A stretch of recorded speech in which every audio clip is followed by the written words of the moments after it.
Hello बच्चों, मैं SK. Verma स्वागत करता हूं आपका अपने YouTube channel V digital science classes में। हम लोग बात कर रहे थे कि केमिकल रिएक्शन के कैरेक्टर्स क्या है, और कैरेक्टर्स में एक कैरेक्टर आपका बचा हुआ है फॉर्मेशन ऑफ प्रिसिपिटेट। बात करेंगे बेटा उस पर भी, लेकिन उससे पहले आज कुछ क्वेश्चन सॉल्व करें एक नए सेगमेंट में। Let's do it. और आज बात करेंगे वैलेंसी पर भी, क्योंकि मैं प्रोडक्ट बना देता हूं, रिएक्टेंट लिख देता हूं, प्रोडक्ट बना देता हूं। अब कंफ्यूजन नहीं रह जाते होंगे कि ये हुआ कैसे, है ना। इसलिए भी मैंने उस फॉर्मेशन ऑफ प्रिसिपिटेट वाले कैरेक्टर को डिले कर दिया आपके लिए, है ना। तो चलिए पहले जो है पहले देखते हैं कि कैसे करना चाहिए, क्या करना चाहिए, और वैलेंसी किस तरह से काम करती है, कैसे प्रोडक्ट को क्रिएट करती है। तो बहुत ज्यादा बात ना करते हुए आज के लेक्चर को स्टार्ट करते हैं। ओके बेटा, लेट्स डू इट। देखिएगा, यहां एक क्वेश्चन है कि right the balanced chemical equations for the following reactions and identify the type of reaction in each case। आपको रिएक्शन बनाना भी है, बैलेंस भी करना है, और रिएक्शन का टाइप भी आइडेंटिफाई करना है। तो टाइप तो अभी आप आइडेंटिफाई नहीं कर पाएंगे, क्योंकि अभी आपने जो है रिएक्शन को पूरा पढ़ा नहीं है। कम से कम दो काम तो अभी कर सकते हैं बेटा, लिख सकते हैं और बैलेंस भी कर सकते हैं, है ना। देखते हैं और उसमें क्या परेशानियां आती है उसको भी रिमूव करते हैं। तो thermite reaction, iron oxide reacts with aluminium and gives molten form and aluminium oxide. Molten form and aluminium oxide नहीं बेटा, molten form of aluminium oxide. Okay, एक reaction of metal non metal में पढ़ेंगे thermite reaction. कौन सा reaction बेटा? Thermite reaction. अब इसको थर्माइट क्यों कहते हैं? क्योंकि आपको पता है कि थर्म मतलब हीट होता है, और ये रिएक्शन हाईली एक्सोथर्मिक है।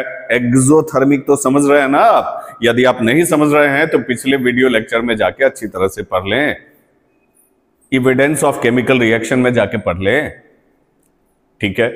तो इस रिएक्शन में क्योंकि ट्रेमेंडस amount of heat energy release होता है, very high amount of heat energy release होता है, इसीलिए इसको थर्माइट रिएक्शन कहते हैं बेटा, ठीक है। अब देखिएगा, अभी फिलहाल हम लोग एक क्वेश्चन लिखते हैं। क्या होता है, यहां से ध्यान दीजिए। Iron third oxide, iron third oxide. अब आप कहोगे सर ये क्या है? तो बेटा आयरन की वैलेंसी 2 भी होती है और वैलेंसी 3 भी होती है। आयरन वेरिएबल वैलेंसी दिखाता है। तो आयरन अगर वैलेंसी 2 दिखा रहा है, देखिए वैलेंसी का इंपॉर्टेंस देखिए, इसीलिए मैंने कहा कि आज वैलेंसी पर बात करेंगे, ठीक है। आयरन की वैलेंसी जब 2 है तो ये आयरन सेकेंड ऑक्साइड बनाएगा, और आयरन की वैलेंसी अगर 3 है बेटा तो ये आयरन थर्ड ऑक्साइड बनाएगा। आ रही बात समझ में? अब देखो, आयरन की वैलेंसी 3 लेते हैं बेटा, और ऑक्सीजन कंबाइन कर रहा है। ऑक्सीजन की वैलेंसी 2 होती है, आयरन की वैलेंसी 3 होती है ना। और वैलेंसी का मैंने पहले भी कहा है, क्रॉस ट्रांसफर कर दो तो आयरन थर्ड ऑक्साइड बन गया आपका, और फॉर्मूला हो गया Fe2O3। समझ में आ रही बात बेटा? अब आयरन सेकेंड ऑक्साइड की बात करें, आयरन की वैलेंसी कितना लेंगे? आप कहोगे 2 ले लेंगे सर, और ऑक्सीजन तो कांस्टेंट वैलेंसी दिखाता है, 2 ही दिखाता है। वैलेंसी को सिंप्लीफाई कर लेते हैं, है ना बेटा, और सिंप्लीफाई करने के बाद क्रॉस ट्रांसफर कर देते हैं। तो Fe के पास भी 1 आ गया, O के पास भी 1 आ गया, ये बन गया FeO, and this is iron second oxide, and Fe2O3, this is iron third oxide, ठीक है। तो अब मान लो रिएक्शन दिया हुआ है, मतलब रिएक्शन के इक्वेशंस आपको दिए हुए हैं और तब कहा जा रहा है बैलेंस करो। तो चलो ठीक है, जोड़ घटाव करके मॉलिक्यूल बढ़ा के घटा के आप बैलेंस कर लोगे। लेकिन बोर्ड में तो मोस्टली इसी टाइप के ट्रिकी क्वेश्चंस आया करते बेटा कि पहले लिखो फिर बैलेंस करो। तो अगर आपको बैलेंस ही नहीं आएगी, आप लिख ही नहीं पाएंगे, तो बैलेंस क्या करेंगे? समझ में आ रही है बात? इसलिए बैलेंस ही इंपॉर्टेंट है, बहुत ज्यादा इंपॉर्टेंट है। तो चलिए पहले हम लोग जो है एक इक्वेशन को सॉल्व करते हैं, बाकी आपके लिए छोड़ देंगे, लिखना सिखा देंगे अभी बैलेंसी में जाके कि कैसे काम किया जा सकता है। सही है ना? अब यहां हम लोग जो काम कर रहे हैं थर्माइट रिएक्शन में आयरन थर्ड ऑक्साइड, अब तो आपको आता है आयरन थर्ड ऑक्साइड, लिख लिया सर हमने Fe2O3, बढ़िया बात है। रिएक्ट्स विथ एल्यूमिनियम, एल्यूमिनियम के साथ रिएक्ट करता है। तो आपको रिएक्टिविटी सीरीज हमने उस दिन भी कहा था, डिस्प्लेसमेंट रिएक्शन में पढ़ा दूंगा, है ना? 8 में अगर आपने याद किया है तो अच्छी बात है, नहीं तो कुछ देर के लिए आप मेरी बात मानो, रिएक्शन सीखो। एल्युमिनियम ज्यादा रिएक्टिव होता है आयरन से, तो एल्युमिनियम क्या करेगा? आयरन को भगा देगा। पूरे नेचर में यही चलता है बेटा, जिसकी लाठी उसकी भैंस, जिसके पास पावर है उसकी सत्ता है, उसके नियम कानून है। तो एल्युमिनियम ज्यादा रिएक्टिव है, आयरन को भगा देगा और एल्युमिनियम जाकर रिएक्शन कर लेगा ऑक्सीजन से। बेटा बोलो क्या बना लेगा? तो एल्युमिनियम की वैलेंसी 3 होती है, ऑक्सीजन की वैलेंसी 2 होती है। देखो बिना वैलेंसी के कुछ भी नहीं कर पाओगे, और अगर आपसे रिएक्शन नहीं बनेगा तो 10th की केमिस्ट्री आपके लिए बहुत ज्यादा कॉम्प्लिकेटेड हो जाएगी। तो वैलेंसी, अभी वैलेंसी टेबल बताऊंगा, उस पर पूरा का पूरा कमांड रखिएगा बहुत अच्छी तरह से, ठीक है? चाहे वैलेंसी को डेली एक बार लिखना पड़े, लिखिएगा, वैलेंसी पर फुल कमांड रखिए, केमिस्ट्री इजी हो जाएगी आपके लिए। 10th में भी, 11th में भी, 12th में भी काफी हद तक मदद मिलेगी आपको। देखिएगा, तो एल्युमिनियम जो है ये बना लिया, क्या बना लिया बेटा? Al2O3 बना लिया, आयरन को भगा दिया, बढ़िया बात है। अब तो इक्वेशन लिख लिया हम लोग, आप कहोगे यस सर। और इसमें बहुत ज्यादा हीट पैदा होता है, इतना हीट पैदा होता है कि ये जो ऑब्टेंड होता है ना एल्युमिनियम ऑक्साइड, ये जो ऑब्टेंड होता है ना आयरन, सब मोल्टन स्टेट में ऑब्टेंड हो जाता है, पिघले हुए स्टेट में ऑब्टेंड हो जाता है, ठीक है? तो अब तो इक्वेशन हम लोगों ने बना लिया बेटा, अब इसको हम चाहें तो बैलेंस कर सकते हैं।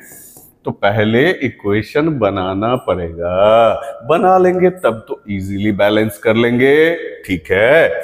Fe2O3 plus Al gives Al2O3 plus Fe, सही है ना बेटा? देखिएगा, आयरन कितना?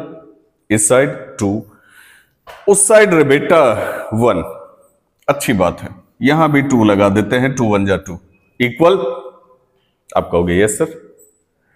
ऑक्सीजन यहां 3, यहां भी 3 इक्वल, और एल्युमिनियम यहां 1 और यहां रे बेटा 2, तो चलो यहां 2 लगा देते हैं, 2 मॉलिक्यूल कर देते हैं, तो एल्युमिनियम इधर भी 2 उधर भी 2, चेक कर लो।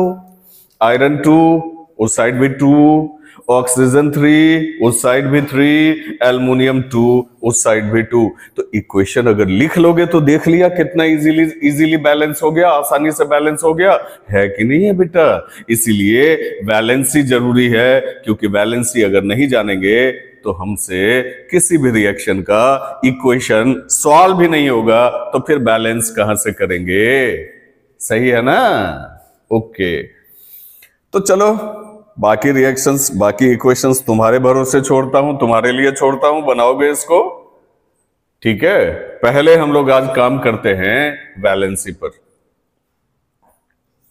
जहां तक वैलेंसी के बारे में पता है तुमको, 9th में अगर तुमने पढ़ा है तो वैलेंसी के बारे में तुमको पता होना चाहिए बेटा, ठीक है? कि valency is the combining capacity of an atom और a group of atoms. Valency क्या होती है? कंबाइनिंग कैपेसिटी होती है, चाहे एक एटम की हो जाए, चाहे ग्रुप ऑफ एटम की हो जाए, चाहे सोडियम एटम की हो जाए। एक सेकेंड बेटा, रुक जाओ रुक जाओ रुक जाओ।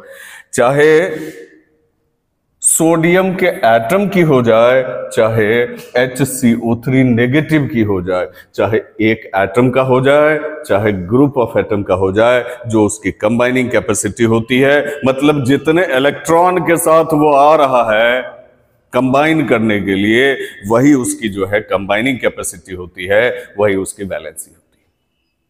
ओके, अब यहां देखना, ये जितने सारे केमिकल्स लिखे हुए हैं ना, सबकी वैलेंसी 1। ये जितने सारे केमिकल्स लिखे हैं ना, सबकी वैलेंसी 1। एक सेकेंड, इधर पॉली एटॉमिक आयन है ना, चलो ठीक है, ये सबकी वैलेंसी 1। ठीक है, आप देख सकते हो Na, इसका आयनिक फॉर्म क्या है? Na positive, K positive, Ag positive, Cu positive. ये क्या दिखाता है? ये दिखाता है कि इसके पास क्षमता है, it has the capacity to combine with any other element by involving its one electron into the reaction. ये रिएक्शन में एक इलेक्ट्रॉन को डोनेट करने की कैपेसिटी रखता है। आप सब पहले भी पढ़ चुके हैं, इससे पहले भी पढ़ चुके हैं कि अगर किसी पर भी पॉजिटिव चार्ज आता है, इसका मतलब वो इलेक्ट्रॉन डोनेट करता है, और किसी पर भी नेगेटिव चार्ज आता है, मतलब वो इलेक्ट्रॉन गेन करता है बेटा। तो सबकी कैपेसिटी लिखी हुई है। ये एक इलेक्ट्रॉन डोनेट कर सकता है, इसीलिए Na पॉजिटिव है। ये एक इलेक्ट्रॉन डोनेट कर सकता है, इसीलिए K पॉजिटिव है। सिल्वर एक इलेक्ट्रॉन डोनेट कर सकता है, इसीलिए Ag पॉजिटिव है। मतलब जिस पर भी एक पॉजिटिव या एक नेगेटिव होगा, मोनो एटॉमिक आयन होगा, एक एटम से बना हुआ आयन होगा, उसकी वैलेंसी यहां जो टेबल में लिखा हुआ है, उस सब की वैलेंसी कितनी हो गई? 1 हो गई। क्यों? क्योंकि उसके पास क्षमता है कि वो एक इलेक्ट्रॉन या तो लूज कर सकता है या एक इलेक्ट्रॉन गेन कर सकता है। ओके, समझ में आ गया? चलो ठीक है। अब कहोगे कि सर हम लोगों ने तो पढ़ा है कि कॉपर की वैलेंसी 2 होती है, आपने यहां Cu पर एक ही पॉजिटिव डाला है। बेटा कॉपर की भी वेरिएबल वैलेंसी है, कॉपर अपनी वैलेंसी 1 भी दिखाता है और कॉपर अपनी वैलेंसी 2 भी दिखाता है। आप देखोगे टेबल में, मैंने जो तैयार करवाया है आप देख सकते हो। यहां देखो, यहां देखो, यहां देखो, Cu पर 2 पॉजिटिव है कि नहीं है बताओ? मतलब कॉपर भी वेरिएबल वैलेंसी दिखाता है, कभी 1 कभी 2, है ना। और इस कारण से कॉपर के लिए भी लिखा जाता है, कॉपर के लिए भी लिखा जाता है कॉपर फर्स्ट ऑक्साइड और कॉपर सेकेंड ऑक्साइड। अब इसका फॉर्मूला बना लोगे आराम से। कॉपर फर्स्ट ऑक्साइड है तो कॉपर की वैलेंसी 1। ठीक है, रुको इसका भी कलर चेंज कर देता हूं। ये कलर आ जाएगा ना? अच्छा, हाँ आ जाएगा। तो कॉपर जो है इसकी वैलेंसी 1 हो गई, ऑक्सीजन इसकी वैलेंसी 2 हो गई। बेटा देखो क्या बन जाएगा, Cu के पास 2 आ जाएगा, O के पास 1 आ जाएगा। मतलब कॉपर 2, ऑक्सीजन 1, Cu 2O। यहां जो बना फर्स्ट ऑक्साइड जो बना, ये बना Cu2O।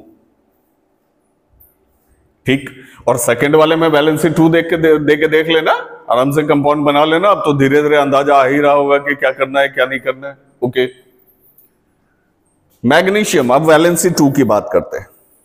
मैग्नीशियम वैलेंसी 2 शो करेगा, कैल्शियम 2 शो करेगा, जिंक 2 शो करेगा, आयरन 2 शो करेगा।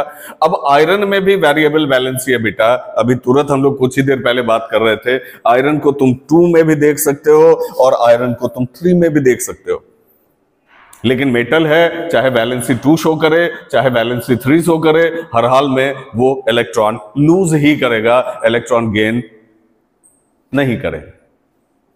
ठीक है, वो दिखाता है कि भैया मैं डोनर हूं, पॉजिटिव चार्ज है तो मैं डोनेट कर सकता हूं, ये यहां दिखाता है पॉजिटिव चार्ज।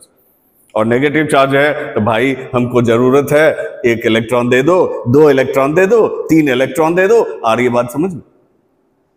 ठीक है, तो जो डोनर है वो उसकी वैलेंसी है और जो अचीवर है वो उसकी वैलेंसी। जितना इलेक्ट्रॉन डोनेट करेगा वो उसकी वैलेंसी हो गई, जितना इलेक्ट्रॉन गेन करेगा वो उसकी वैलेंसी हो गई। ठीक है, अब देखना यहां वैलेंसी 1 की तो चलो बात कर लिए, हाइड्रोजन की भी वैलेंसी 1 होती है। अब देखो यहां बहुत बड़ी बात है, हाइड्रोजन और हाइड्राइड। ठीक है, हाइड्रोजन अपनी दोनों वैलेंसी शो करता है, H पॉजिटिव भी शो करता है, H नेगेटिव भी शो करता है। इलेक्ट्रॉन लूज करने की कैपेसिटी भी रखता है, इलेक्ट्रॉन गेन करने की कैपेसिटी रखता है, क्योंकि उसमें अल्कली मेटल का भी प्रॉपर्टी है और हैलोजन का भी प्रॉपर्टी है, मेटालिक प्रॉपर्टी भी है, नॉन मेटालिक प्रॉपर्टी है। कोई वीडियो बना के दे दूंगा उसके लिए भी। अभी देखो, अगर हम HCl लिखते हैं, क्या नाम है इसका? Hydrogen chloride. क्या नाम है बेटा? Hydrogen chloride. आप कहोगे सर ये तो हाइड्रोक्लोरिक एसिड है ना। रे बेटा, अगले चैप्टर में पढ़ोगे तुम, जब तक यहां एक्वस नहीं डालेंगे तब तक ये एसिड नहीं होगा, है ना। इंतजार करो, अगले चैप्टर का जब लेक्चर्स आएगा तो समझ में आएगी ये बातें। अभी मेरी बात मान लो बेटा, क्योंकि जो बोलता हूं फैक्ट बोलता हूं, कॉन्सेप्ट के साथ बोलता हूं, तुम्हारे कॉन्सेप्ट के क्रिस्टल क्लैरिटी के लिए बोलता हूं। अब यहां जो मामला है कि HCl है तो हाइड्रोजन क्लोराइड हो गया, बढ़िया बात है बेटा। लेकिन अगर NaH हो गया, इसका दोनों फॉर्मेट देखो, दोनों फॉर्मेट देखो, अच्छी तरह से देखो। अगर HCl हो गया तो हाइड्रोजन क्लोराइड हो गया, यहां H पॉजिटिव है और Cl नेगेटिव है।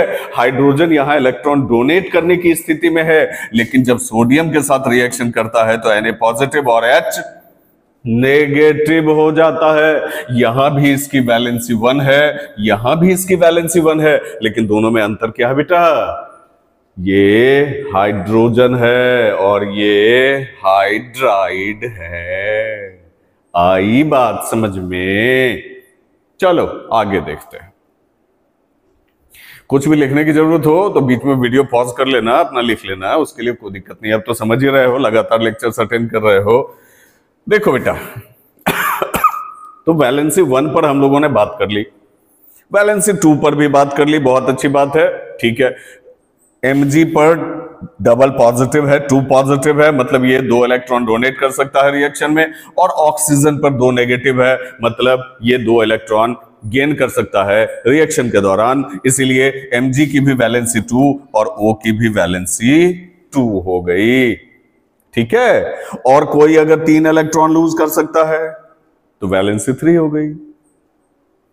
ठीक, एल्युमिनियम हो गया, आयरन हो गया, क्रोमियम हो गया, ये सब अपनी वैलेंसी 3 शो करता है। और ये अगर 3 इलेक्ट्रॉन गेन कर सकता है तो ये भी वैलेंसी 3 शो करता है। ये 3 इलेक्ट्रॉन गेन कर सकता है, इसीलिए ये भी अपनी वैलेंसी 3 शो करता है। वैसे फास्फोरस के बारे में हम आपको बता दें कि फास्फोरस भी वेरिएबल वैलेंसी शो करता है, 3 भी शो करता है, 5 भी शो करता है। ठीक है, इसी तरह सल्फर भी वेरिएबल वैलेंसी शो करता है, 2 भी शो करता है, 4 भी शो करता है, 6 भी शो करता है। डिफरेंट सर्कमस्टांसेस में different number of electrons transfer होते हैं रिएक्शन में, शेयर होते हैं रिएक्शन में, तो वैलेंसी बदलती चली जाती है। जैसे जैसे कॉन्सेप्ट समझते चले जाओगे और बढ़िया से सीखते चले जाओगे। अब देखो बेटा, ये तो हो गया मोनोएटॉमिक, बढ़िया बात है।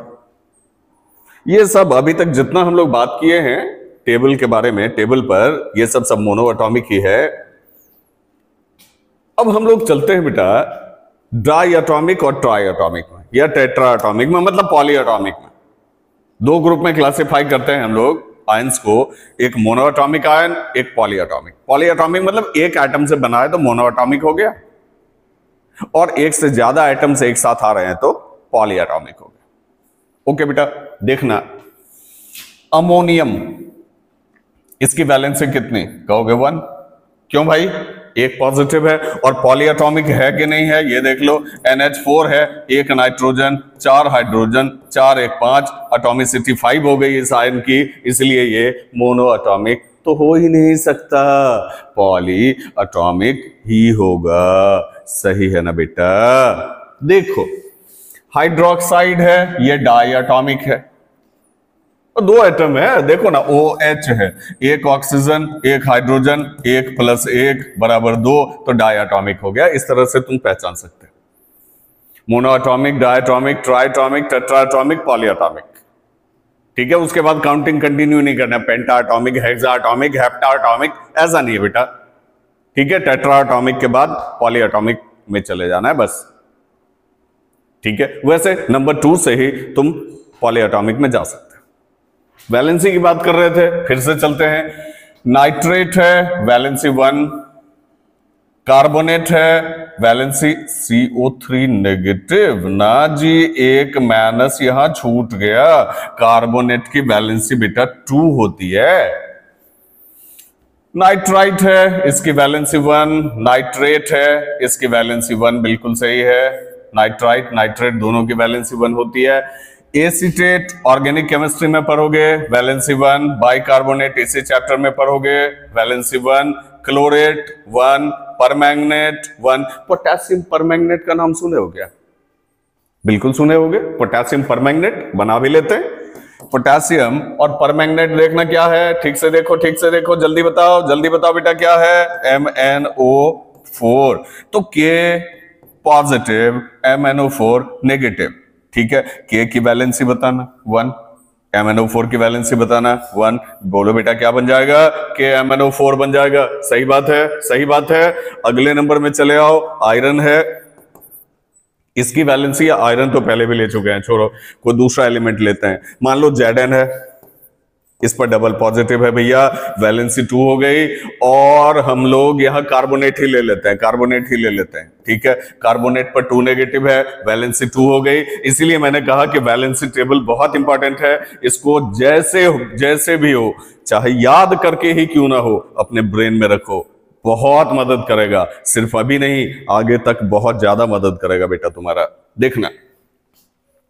तो Zn है डबल पॉजिटिव, S और CO3 लिए थे ना, चलो CO3 लेते हैं डबल नेगेटिव, तो वैलेंसी 2 हो गई। ठीक, अब कहोगे सर अब तो डबल नेगेटिव लिखते हैं, वहां तो 2 नेगेटिव लिखा हुआ है, CO3 पर कहा गया भैया 2 नेगेटिव लिखा हुआ है, तो नेगेटिव प्लस नेगेटिव 2 नेगेटिव हो ही जाएगा ना बेटा, तो उस तरह से भी लिख सकते हैं, कोई दिक्कत नहीं है उसमें। अब इसकी वैलेंसी को सॉल्व करते हैं and we are getting the product that is zinc carbonate. समझ रहे हो? तो वैलेंसी है तो इक्वेशंस बना सकते हो, और इक्वेशंस बना सकते हो तो बैलेंस भी कर सकते हो। ठीक है, अगले नंबर में चले बेटा। ठीक है, हाइड्रोक्साइड है 1 नेगेटिव, वैलेंसी 1 होगी। बाइसल्फेट है, वैलेंसी 1 होगी। कार्बोनेट, अच्छा 2 जगह कार्बोनेट लिखा गया क्या?